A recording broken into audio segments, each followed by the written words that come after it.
বৃষ্টি থামলেও এখনও রাজধানীর বিভিন্ন সড়কে জমে আছে পানি। এতে ভোগান্তি পোহাতে হচ্ছে নগরবাসীকে। এ বিষয়ে জানাতে শাহজাদপুর এলাকা থেকে সরাসরি যুক্ত হচ্ছেন সহকর্মী সানি আহমেদ। সানি, আমরা যেমনটা বলছিলাম যে বৃষ্টি থামলেও রাজধানীর বিভিন্ন স্থানে এখনো জলাবদ্ধতা, রাস্তায় দীর্ঘ যানজট এবং বাহনের সংকট। আপনি যেখানে আছেন সেখানে এখন কি অবস্থা জানাবেন?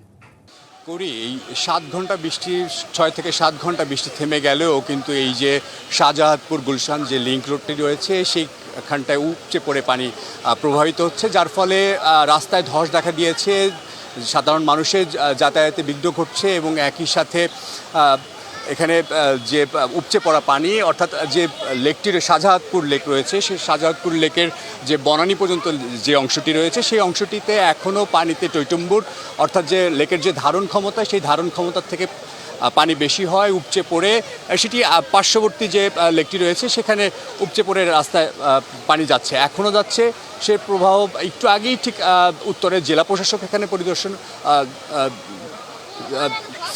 সিটি কর্পোরেশনের যে প্রশাসক রয়েছেন তিনি একটু আগে পরিদর্শন করেছেন। তিনি এলাকাবাসীকে আশ্বস্ত করেছিলেন এবং গণমাধ্যম কর্মীদেরকে জানিয়েছেন যে অতি শীঘ্রই যেসব জায়গাগুলো এরকম ঝুঁকিপূর্ণ রয়েছে এবং যে ক্ষতিগ্রস্ত হয়েছে সেগুলোই যখন পানি থেমে যাবে তখনই কিন্তু তারা এই কাজগুলো সম্পাদন করবেন। বাংলা কিউআর যেখানে নগদ পেমেন্ট সেখানে। সারা দেশে 10 লাখেরও বেশি মার্চেন্টে নগদে পেমেন্ট করুন খুব সহজে।